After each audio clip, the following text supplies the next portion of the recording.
İspanya yüz ölçümü bakımından Avrupa'nın en büyük 4. ülkesi. Ancak bir zamanlar tüm dünyaya yayılan sömürgeci bir devletti. Neredeyse tüm kıtalarda toprakları ve kolonileri vardı. Fakat bugün bunların dışında çok daha ilginç bir konuyu ele alacağım. İspanya'nın kuzeyinde bulunan A Coruña şehri, bir zamanların en büyük futbol kulüplerinden birisi olan Deportivo La Coruña'ya ev sahipliği yapıyor. 1906 yılında kurulan bu kulüp, biz Türkler içinse ayrı bir öneme sahip. Çünkü Deportivo taraftarı El Turco lakabına sahip ve maçlarda tribünler Türk bayrağı açıyor. Videoyu beğenip kanala abone olduysan İspanyolların Türkleri neden bu kadar sevdiğini anlatmaya başlıyorum. İspanya 12 özerk bölgeden oluşuyor. A Coruña şehri de İspanya'nın özerk bölgelerinden birisi olan Galicia'nın küçük bir şehri. Bu kentin takımı olan Deportivo La Coruña ise yine Galicia bölgesinde bulunan Vigo şehrinin takımı Celta Vigo ile ezeli rekabet halinde. Oynadıkları maçlar derbi statüsünde yer alıyor ve bu derbi Galicia derbisi olarak biliniyor. Dolayısıyla her iki kulübün taraftarlarının da birbirlerini sevdiği söylenemez. Hatta birbirlerine bazı yakıştırmalar da yapıyorlar. Mesela Deportivolular Celta Vigo taraftarlarını Portekiz hayranı olmakla itham ediyor. Öte yandan Deportivo taraftarlarının lakabı olan El Turco ise aslında Celta Vigo taraftarlarının onlara hakaret amaçlı taktığı bir lakap. Gerçeği söylemek gerekirse bu lakaplar 1980'lerin sonlarına doğru çıktı. Fakat bu lakapların çok daha öncesine, tarihe dayandığını söyleyenler de var. Osmanlı İmparatorluğu'nun en büyük denizcilerinden birisi olan Barbaros Hayrettin Paşa, bazı rivayetlere göre donanmasıyla birlikte İspanya'ya hücum ediyor.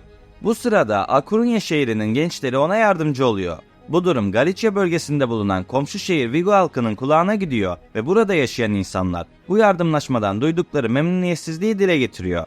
Dolayısıyla durumu öfkelenen Vigo halkı A Coruña'da yaşayan insanlara hakaret maksadıyla Türkler demeye başlıyor.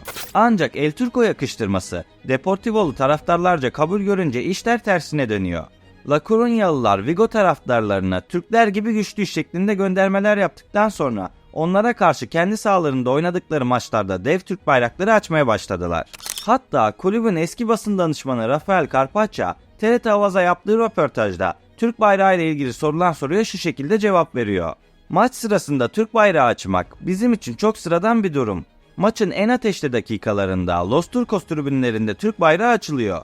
Ayrıca Deportivo taraftarlarının diğerlerinden farkı da kulübe olan sadakatidir. Umarım bir gün İstanbul'da maç yaparken tribünlerde Türk bayrağı açabiliriz. Yine TRT Avaz'a konuşan o dönemin başkanı Augusto Cesar Lendeiro, Türk bayrağı size ne hissettiriyor sorusuna, çünkü biz Türk'üz diye cevap veriyor. Eskiden bu lakabı kullanarak bizimle dalga geçmek istemişler ama büyüklerimiz bu lakabı sahiplenmiş ve şimdi stadyumda her maçta Türk bayrağı açılıyor.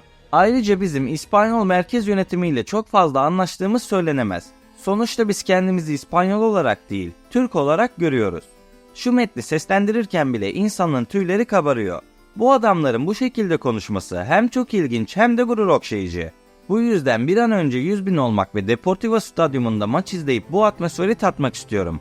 Fakat şimdilik eldeki imkanlar belli. Basit bir internet araştırmasıyla İspanyol kaynakları ve forumları çeviri uygulaması sayesinde gezdiğimde Deportivo taraftarlarına neden Türk denildiğine dair şunları buldum. Türk denizcileri 17. yüzyılda Vigo ve Cangas'a saldırdıklarında onlar için Los Turcos ifadesi kullanılıyormuş ve makaleyi yazanlara göre bu durum tarihsel olarak belgelenmiş. Her ne kadar belgeleri paylaşmamış olsa da Osmanlı İmparatorluğu'nun Akdeniz ve Atlantik kıyılarında çeşitli dönemlerde faaliyet gösterdiği biliniyor. Ayrıca Barbaros Hayrettin Paşa ve diğer Osmanlı denizcileri 16. yüzyılda Akdeniz'de büyük bir etkiye sahipti. Cezayir ve Tunus gibi Kuzey Afrika limanlarını üs olarak kullanarak Batı Akdeniz'le Atlantik kıyılarında birçok sefer düzenlediler. Bu seferler arasında İspanya kıyılarına düzenlediği akınlar da mevcut. Tarihte Osmanlı ve İspanya arasında yaşanmış birçok deniz savaşı olduğu gibi Osmanlı'nın kısa süreliğine de olsa İspanya hakimiyetindeki adaları kontrol ettiği biliniyor. Galicia bölgesi de o bölgelerden birisiydi. Hatta Barbaros Hayrettin Paşa buraya yaptığı seferlerde San Anton Kalesi'nde kalıyormuş. Ayrıca günümüzde müze olarak varlığını sürdüren kalenin içinde Barbaros Paşa'nın hediye ettiği kılıç da sergileniyor. Dolayısıyla Osmanlı ve Galicia arasındaki iletişim gayet olumluydu ve Galicia Osmanlı tarafından destekleniyordu diyebilirim. Bu yüzden Galicialılar İspanyollar tarafından dışlanmaya ve tepki görmeye başladı. Dolayısıyla A Coruña halkı için 16. yüzyıldan itibaren Türkler ifadesi kullanılıyor. Elbette bu efsanelerden yalnızca birisi. Diğer efsane ise hali ilginç bir kelime oyunundan ibaret. Deportivo taraftarı yıllar önce Vigo deplasmanında oynanacak olan maça üzerinde Tur Coruña yazan otobüslerle gidiyor. Vigo taraftarı Tur Coruña kelimesi üzerinde oynamalar ve kısaltmalar yapınca kelime Turco şeklinde yeniden uyarlanıyor. O günden bu yana da Celta Vigolular Deportivo taraftarı için Türkler anlamına gelen Turco demeye başlıyor. Öte yandan İspanyol müziği de bu lakabı etkileyen başka bir faktör. Os Resendios grubunun 1988 yılında Por Ali Por Arla şarkısının bir bölümünde onlar Galiciyalı değil, onlar Türk kelimelerini kullanıyor. Bu da bölge halkının bu şekilde tanımlanmasının nedenlerinden birisi. Öte yandan tüm bu teorileri çeşitlendirebiliriz ki anlatmadığım 3-4 tane daha teori bulunuyor. Fakat şunu söyleyebilirim ki A Coruña halkı kendini Türk olarak adlandırmaktan mutluluk duyuyor. Öte yandan etkiye tepki diye bir şey de var. Bu yüzden A Coruña halkı da Portekizlilere yakınlıkları sebebiyle Vigolulara hain yakıştırması yapıyor. İşte o günden bu yana iki komşu şehrin insanları arasında yaşanan bu tartışma hala devam ediyor ve yaklaşık 500 yıldır süren gerilim günümüzde yerini futboldaki rekabete bırakmış durumda.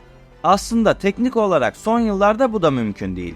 Çünkü bir zamanları damgasını vurmuş olan Deportivo La Coruña uzun süredir La Liga 2'de mücadele ederken Celta Vigo bir üst lig olan La Liga'da mücadele ediyor. Dolayısıyla bu iki takım arasında oynanan derbi maçları uzun zamandır gerçekleştirilemiyor. Umarım Galicia derbisini en yakın zamanda yeniden izleme fırsatı bulabiliriz. Fakat Deportivo taraftarları Türk bayraklarını sadece bu derbilerde açmıyor. Avrupa kupalarında özellikle de Yunan takımlarına karşı oynadıkları maçlarda bayrakları açıyorlar. 2004 yılında Panathinaikos ile oynanan Şampiyonlar Ligi maçında tribünlerde 24 metrelik Türk bayrağı dalgalandırılmıştı. Bu olay o dönemlerde yerli yabancı tüm medya kuruluşlarında haber olmuş ve büyük ses getirmişti. Peki siz bu konu hakkında ne düşünüyorsunuz? Sizce de çok epik bir hareket değil mi? Yorumlarda fikirlerinizi belirtin. Videoyu bitirmeden önce size son olarak başka bir Los Turcos hikayesini anlatmak istiyorum. Bu sefer gideceğimiz yer stadyumlar değil bir festival. İspanya'nın önemli kültürel etkinliklerinden birisi olan Müslüman Araplar ve Hristiyanlar Festivali'nin en kalabalık grubu olan Los Turcos, bu festivalde senelerdir Türk ismini taşıyor ve Türk bayrağını dalgalandırıyor. Valencia'nın Saks kasabasında düzenlenen bu festival aslında Sivas doğumlu olan kasabanın rahibi Aziz Balas anasına 1627'den bu yana yapılıyor. Hiçbir kan ya da kültürel bağ olmamasına rağmen buradaki İspanyollar da kendilerini Türk gibi hissediyor. İlk kez 4 Şubat 1920'deki festivale katıldıklarında bayrakları bile yokmuş. Ertesi yıl Faslılardan aldıkları bilgilerle 8 uçtan oluşan yıldızlı Türk bayrağı dikmişler. Fakat daha sonra hatalarını fark ettiklerinde ertesi yıl 5 uçlu yıldız dikip katılmışlar.